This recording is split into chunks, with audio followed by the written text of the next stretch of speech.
sweet Shiraz is bloody delicious, and make sure when they do say it, you try some of that. Now, I get asked a lot, Red,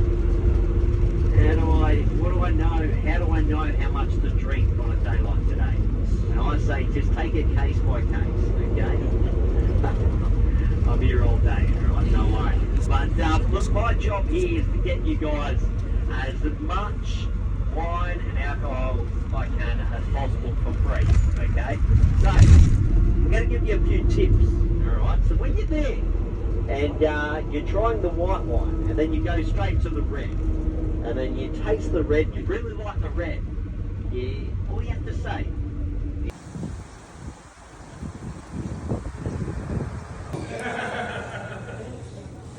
well, welcome.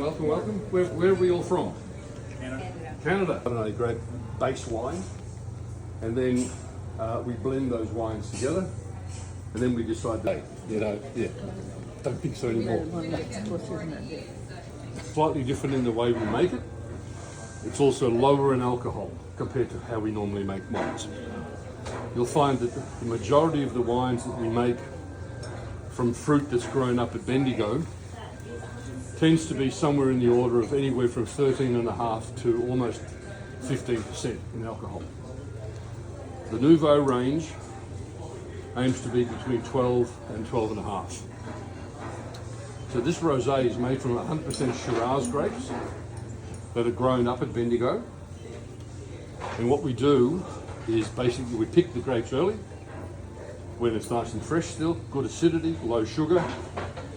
We pick the grapes, we press the grapes straight away, and then we take them off the skins as quickly as possible. Shiraz tends to give up its colour fairly rapidly, so the upshot of that is that this is a lot pinker than what the French would prefer. The French like theirs quite almost pale. But nevertheless, you end up with a very, very nice, good summer drinking wine. Drink it nice and cold. And this wine has flavours and notes of strawberry. Don't ask me how he gets it out of the grape, but he does. Certainly nothing added. You have basically, again, with virtually any fish. I've heard tell that some people like it with young, lighter alcohol. So again, this is made from Shiraz grown up at Bendigo. And so what we've decided to do is we're actually calling this one a Syrah.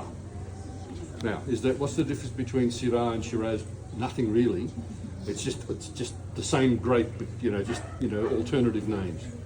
And the reason they've done that is this wine is only 12.5%, whereas pretty much every other Shiraz grape grown in this country tends to be anywhere from 13.5 upwards of 15-16%, depending upon which part of the country it's from.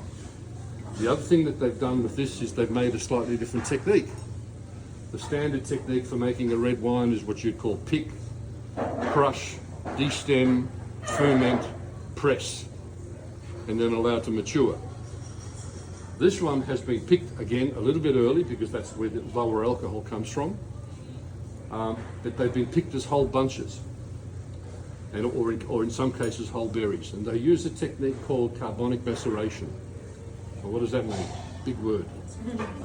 Basically what it means is that and there's a couple of different ways that they can do it, but the basis of it is that you take the grapes as whole berries in whole bunches, you stick it into a container, you purge that container of all oxygen, flood it with CO2, and then stick it in the sun. So that the internal temperature of that vessel gets up to around about between 27 and 30 degrees C.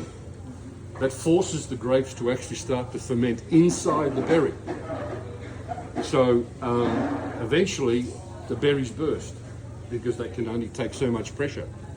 At that point, the grapes are then pressed, put into oak for a little period of time, transferred into stainless steel for another period of time before bottling. And so you end up with a wine that's got softer characteristics, not as much oak, but you do pick up spicy elements from the grape. And again, depending upon where the grapes have come from, some will get more spice, some will get more confectionery, Either way, you end up with a wine that is quite pleasant to drink, and you could drink this one slightly chilled. Apparently from somebody in the Barossa Valley, about 150 odd years ago.